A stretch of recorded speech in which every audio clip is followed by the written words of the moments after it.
Hello everyone, I am Jesse. We're at GameOverJesse, here with Daniel and I as our guest, Cece at Princess Usagi. You'll likely see her username above her head or a link in the description below when we have the edited version going up. But this is the Zelda mailbag, where we answer your Nintendo or Zelda related questions, and we try our best to answer them and not sound ridiculous. So Daniel, do you have a question picked up? But I will. So, okay. This is one that I pulled out from the Discord. Setterwind, who's in the Discord, asks, is one Zelda game release enough to get you to buy a whole new console if that was the only reason you can think of buying said console? If there were no other good games, would you buy a whole new console just for Zelda?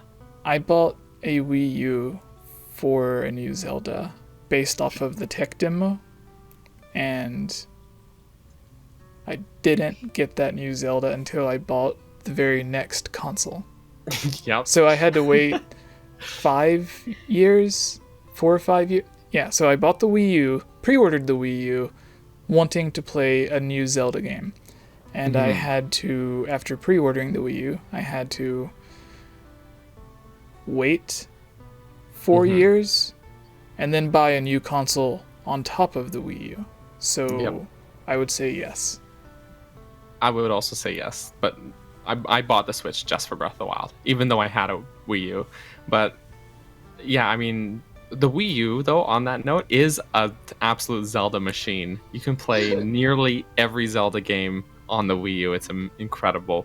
But if you play your eShop cards right. Even the DS ones. Yeah, that's true. Actually, you can eShop those bad boys. So, but yeah, I totally. Ocarina from the 64 version on the Wii U. That was hard to control. It's kind of pissing me off. Yeah. Yeah. It doesn't. I prefer just using Hardware or 3DS for those games, because at least with 3DS they actually change the button layouts to fit. Yeah, exactly. They didn't To so fit. much. But this one was like a direct 64 into the Wii U, and all the buttons were different. I was like, Yeah. things Yeah, I didn't want to do made the game so much harder.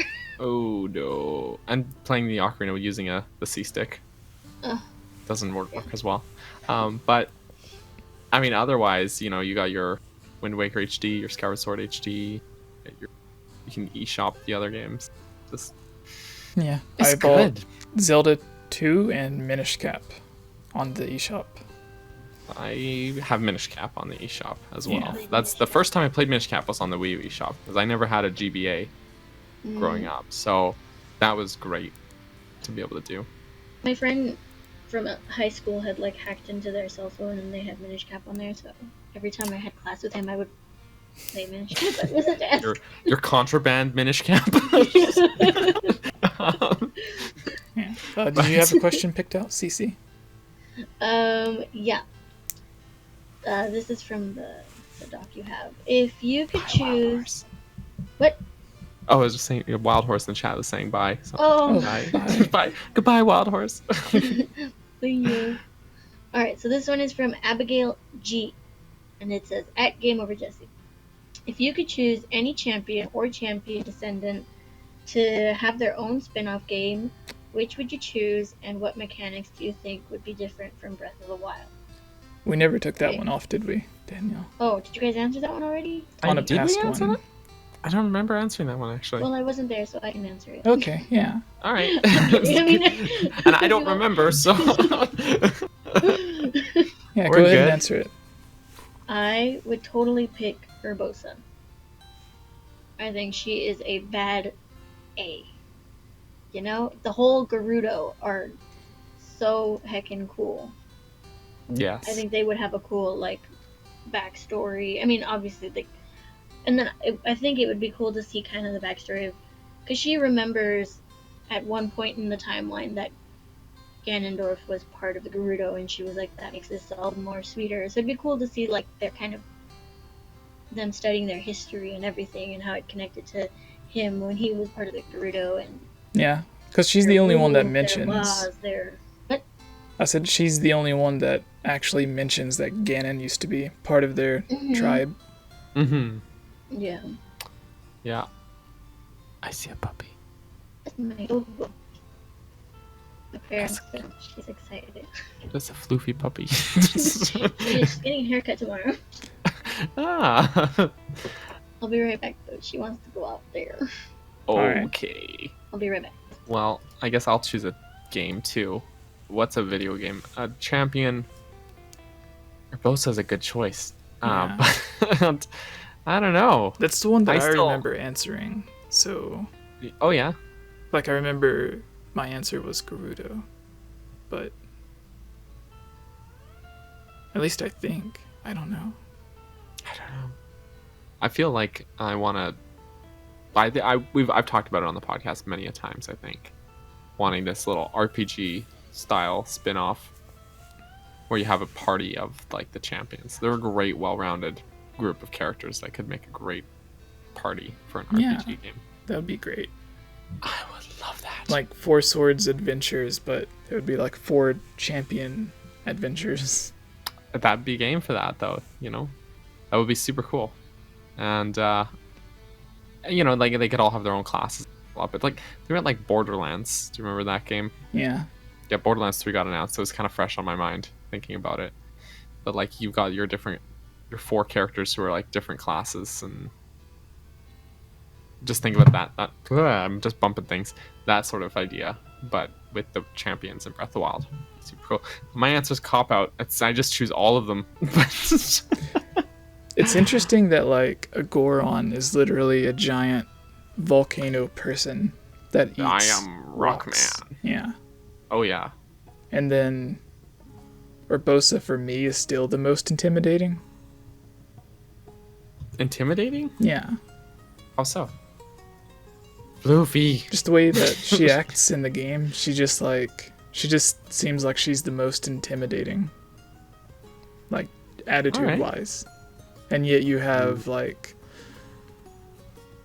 I guess Mipha, I don't think anyone would find her intimidating, but Till she skewers you. yeah. With her trident. But like even Rivali that can fly and like Poseidon's tree. has perfect aim. Mm-hmm. Yeah, he's just kind of like Like stuck up. someone he can like that would be one that could like kill you before you would even see him, because he would be up in the air and most people wouldn't think to look up, they just look around them. Yeah, But I guess Urbosa's Urbosa, if she still killed you, she would knock you on your knees and hold her sword to your throat before before killing you. it's She would rub it in your face a little. it's just her attitude, I don't know. All right. Because like even Alright. Zelda has a bunch of mean moments to where she's like yelling at Link and stuff, but Urbosa just like, I don't know, something about her that's like, I would probably be friends with her, but I still think that like if she asked you for a favor, or like if you're at the gas station and she's like, hey, can I have 50 cents so I can get this candy bar, and you tell her no, then you're gonna have a crappy life for the rest of the week.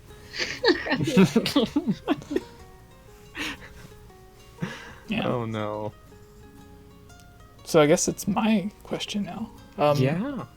Lorulian Historian asks, barring Hyrule Historia and Encyclopedia's interpretations of the series timeline for a moment, and knowing that it's subject to change, do you think there's enough evidence to warrant a solid connection between Four Swords Adventures and A Link to the Past on the Game Boy Advance? He says, personally, I believe that there is, but I would love to hear your opinions on the matter. I'm so glad we finally got to this question. We've had this in the mailbag for weeks. Yeah, so those are two games that don't connect, but were they originally created to connect? Yes. Well, Because they not were A Link on to the Past, same but cartridge, but they weren't like sequels of each other. when Capcom was making the Four Swords games, specifically Four Swords Adventures, they were originally designing it to be like a prequel to A Link to the Past. And in A Link to the Past GBA version, there's the extra dungeon, the Palace of the Four Swords. And the Four Sword is in there, and it's broken. So you find like the broken Four Sword in that dungeon. And anyways, there I think there is some potential for it to work out. Yeah. But I think I need to play more Four Swords Adventure. I would say it. I don't think I've ever played that one.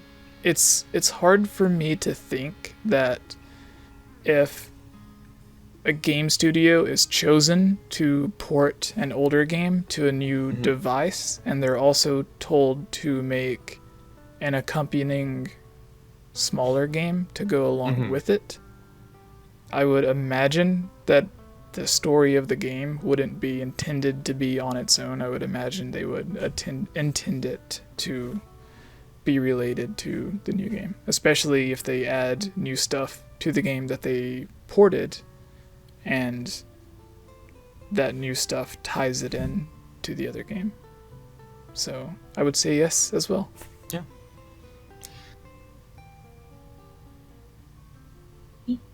Yeah, you. Oh, sorry. What do you think? Wait, to pick a question or answer? Wait, what are your we thoughts got on this this one? wrong. He says Four Swords Adventures. Yeah, well, that's what I said. That's the I GameCube said- one. Yeah. I was But when talking they about the Game Boy Advanced one. True.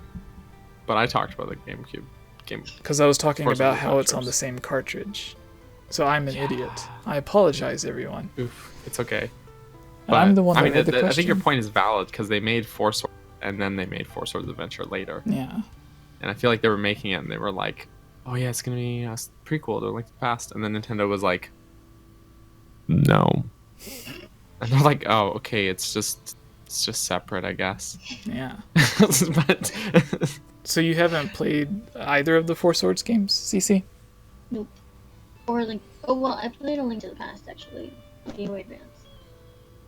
But that was like, I wasn't super dedicated to that game because I was like in elementary and it was kind of hard. I just played when I was in the car. The difficulty of that game, when you get to the Dark World, for me, the difficulty kind of doubles unless you went around collecting a bunch of stuff before you go to the Dark World. right. But that was just me, so I can see it being hard. I never played the GBA version though, so I never got to play Four Swords or the GBA version of A Link to the Past. It's not as good. Only the You got like SNES version. footsteps and then the voiceover from Ocarina of Time and stuff. Yeah, I never liked. My friend had it, and I remember not liking that about it. But he had a Game Boy Advance SP, and I remember I really wanted one because I really liked the clamshell design. Yeah. Yeah. They never used that design ever again. Never. They never used it again. They never made a folding handheld console No. after that. That was the very last one. Yeah. So do you have any final thing to say on that, CC? And then Daniel, you can get the next question. No, I don't, because I've never played Four Swords. I don't really remember A Link to the Past, so in terms of the timeline, I don't know anything about All them right. together. So Daniel will do this question, and then CC, you could pick the last question. So. Okay. So if anyone in the chat has a question for CC, you better get it up before Daniel finishes. Okay, so this is actually a great question. Waymouth18 asks, question for the Zelda mailbag. What do you think is the most just mediocre Zelda game? So not like bad, just mediocre. I hate to throw it under the bus. Phantom Hourglass. It's not a bad game. It's just mediocre. And Spirit Tracks is better. Hey everyone, it's me again, Elia Rose. I just wanted to say thank you so much for watching this video. And you know what? If you're a fan of videos like this, you should totally subscribe and give this video a like and comment below to let us know what type of videos you would like to see us create in the future. And if you would really like to support all of us here at the GameOverJesse channel, please consider purchasing a GameOverJesse t-shirt or becoming a Patreon at patreon.com/GameOverJesse, where you can receive many rewards, such as getting shoutouts, having any topic or theory that you select discussed on the podcast or made into its own video, having your question answered, joining on as a guest on the podcast, and playing with us during our Twitch live streams at twitch.tv/GameOverJesse, and much, much more.